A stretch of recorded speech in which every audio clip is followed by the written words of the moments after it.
que les gens qui travaillent. Ah, je suis désolé, je crois que j'ai oublié de faire ce qu'il fallait pour enregistrer. Oh là là, flûte et zut et mince. Bah, ce n'est pas grave. Désolé. Ce n'est pas grave.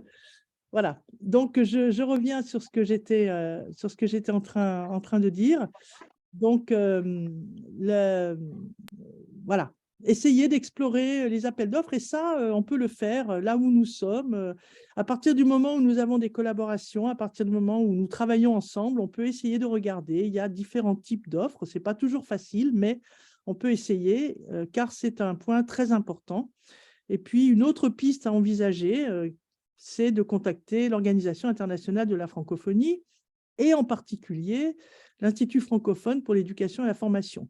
Alors, l'OIF, l'Organisation internationale de la francophonie, est en appui du projet Élan qui nous a été présenté par Mangari Ika, mais il ne semble pas si clair que l'Organisation internationale de la francophonie ait connaissance, par exemple, de ce que nous faisons dans l'espace mathématique francophone, alors que ceci rentre pleinement, par exemple, dans les missions de l'Institut francophone pour l'éducation et la formation.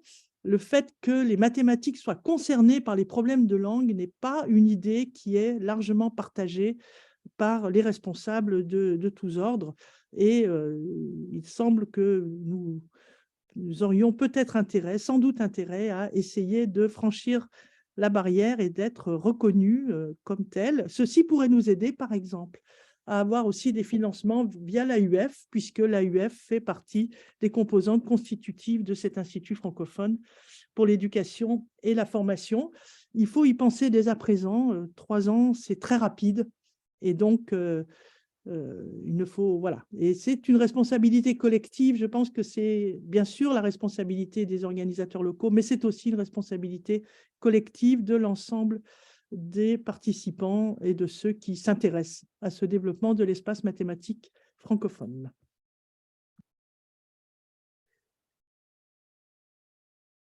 Merci pour votre attention. Et donc, voilà l'adresse du site Google sur lequel vous trouverez toutes les informations que vous souhaitez connaître concernant donc le colloque. Et il y a également sur le site l'accès, je pense qu'il est ouvert aux textes qui ont été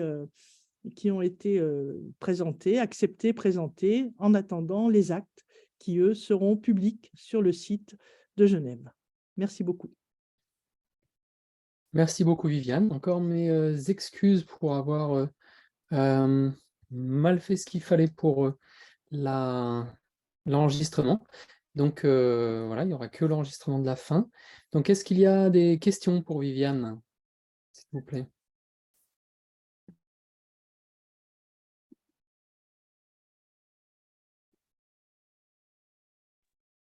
En tout cas, moi, je peux dire que j'ai vraiment apprécié quand même cette présentation synthétique et qui allait quand même aussi dans le détail des présentations. Fabrice, alors?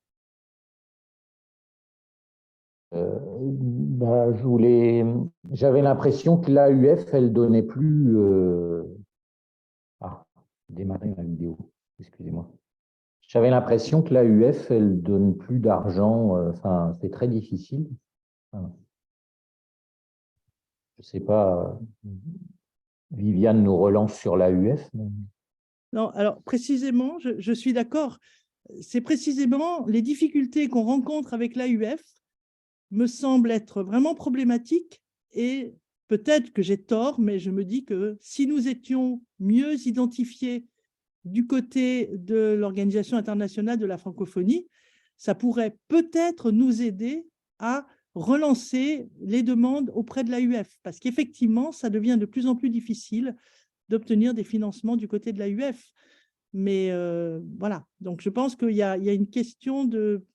Peut-être que ça servirait à rien, mais je me dis qu'on devrait essayer d'avoir une meilleure… Enfin, d'être identifié comme étant une série de colloques qui remplit les attentes de l'Organisation internationale de la francophonie, qui a fêté ses 50 ans il y a 2 ans maintenant, je crois, et qui s'intéresse aux questions d'éducation. Mais je pense qu'un petit peu comme partout et dans tous les cas, il y a une difficulté à penser que les mathématiques sont concernées par les questions de langue.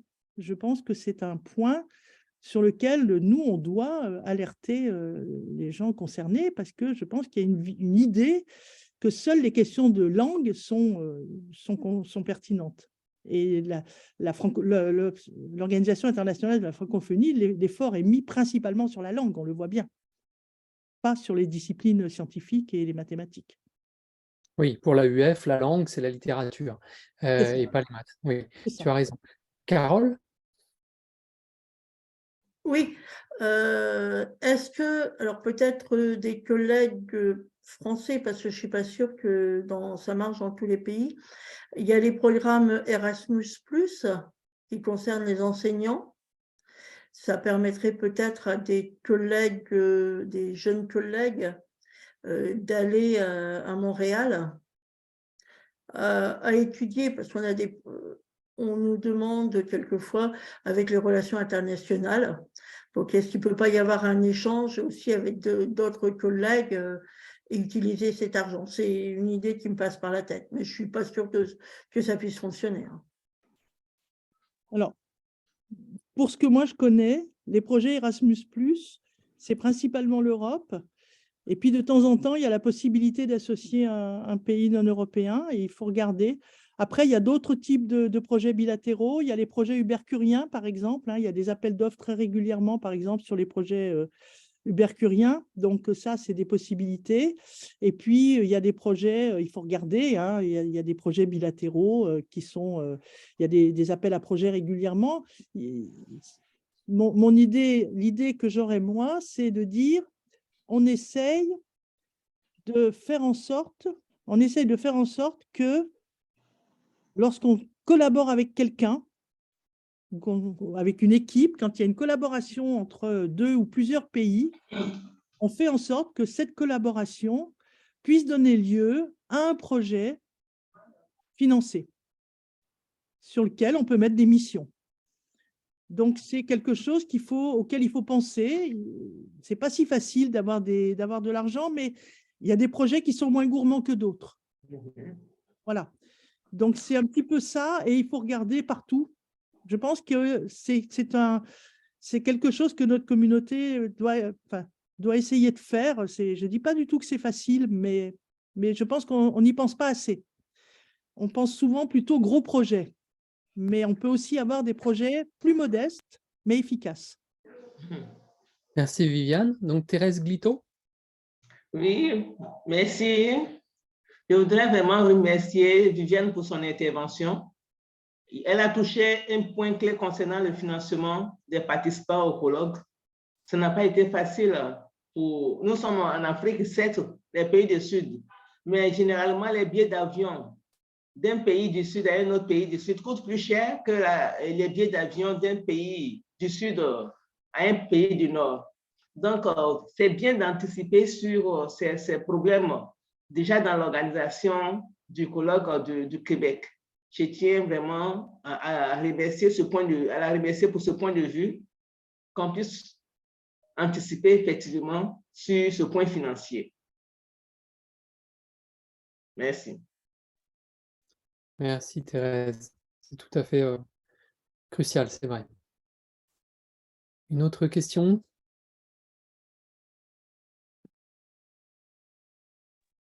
Guillaume Jouve, tu veux intervenir?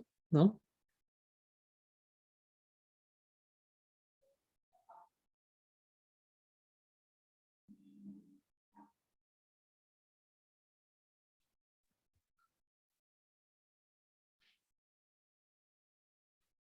Ok. Donc, il y a une main levée, Christian. Ah oui, d'accord. Ok, très bien.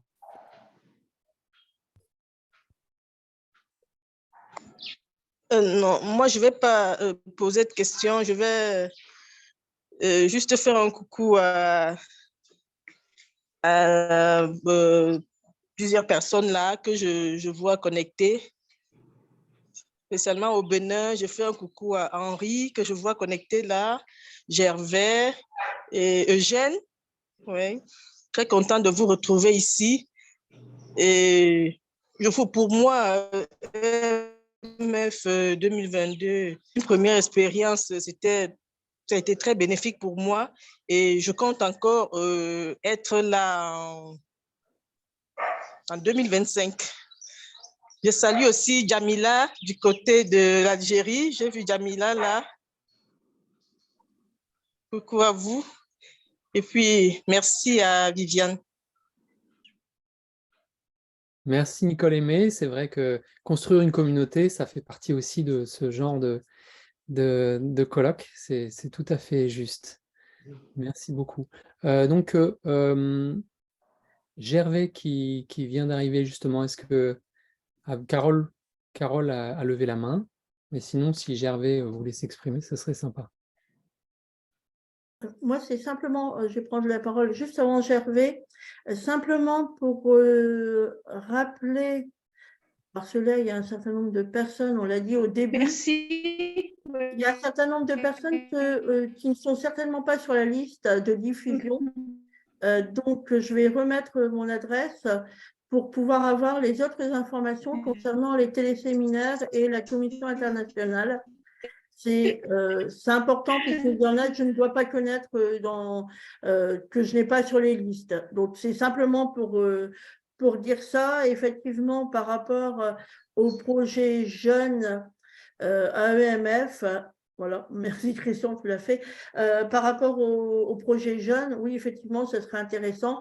On va essayer de faire un téléséminaire avec le projet jeune. Bon, et maintenant, il faut le monter, c'est tout. Donc justement, Gervais en faisait partie, si je ne m'abuse. Bien, merci Christian. Oui. Comme tu veux que je dise un mot, je Oui. commence par remercier Viviane parce que ça fait plaisir encore de l'écouter. Bon, toi aussi, je vous aime tous écouter quand vous étiez à Cotonou. Bon, c'est la première fois que je suis le téléséminaire. Donc, je crois que je vais commencer par m'habituer et rentrer petit à petit dans le système et devenir un membre actif. Je vous remercie. Comme Christian veut que je dise un mot, j'ai dit un mot. Merci, Christian. Merci, Gervais. Merci bien, Gervais. Et merci d'avoir encadré les jeunes, tout le colloque. Merci. Je vous en prie.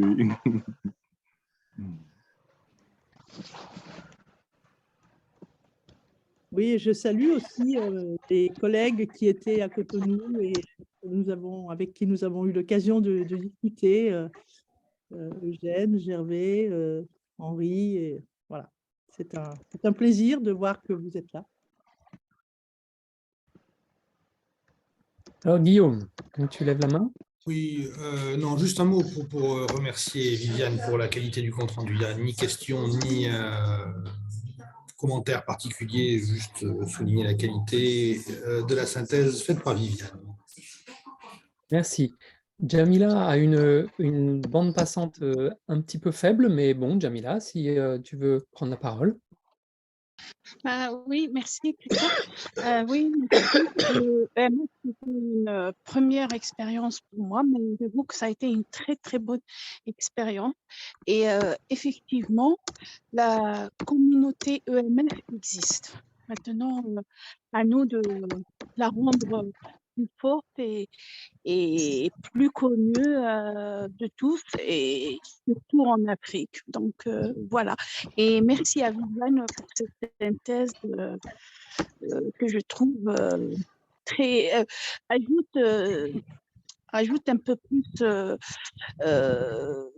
plutôt comment dire, je ne sais pas comment l'exprimer, mais amplifie un peu plus l'expérience EMF. Voilà, merci à tous et mes meilleurs vœux pour cette année 2023. Merci à tous.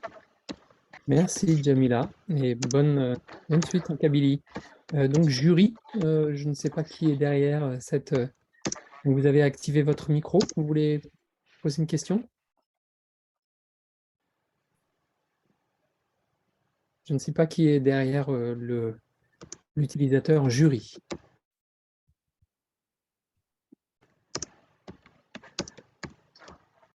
Okay. Alors, je vais désactiver le micro.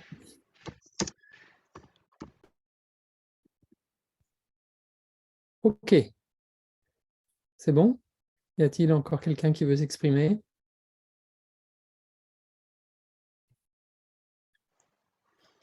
Bon, je ne sais pas si on m'entend.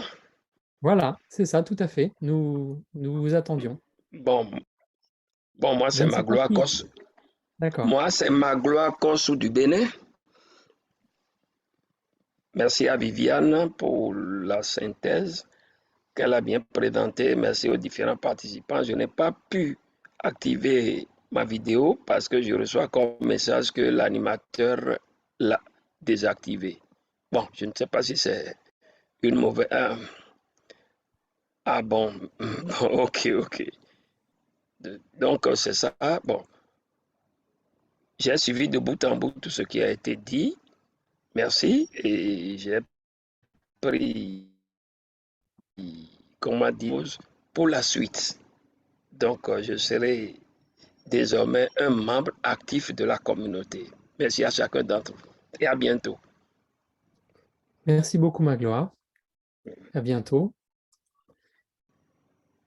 Très bien, mais je pense que nous allons donc lever la séance et je vous donne rendez-vous donc le vendredi 3 février. Donc peut-être avec les jeunes enseignants et jeunes chercheurs qui nous feront part de leur expérience de MF, de leur point de vue, mais ce n'est pas encore complètement calé. Voilà, donc nous verrons ça. Donc à très bientôt. Merci à tout le monde et au revoir. Merci et à la prochaine. Au revoir et merci d'avoir Au revoir. été présent. Merci.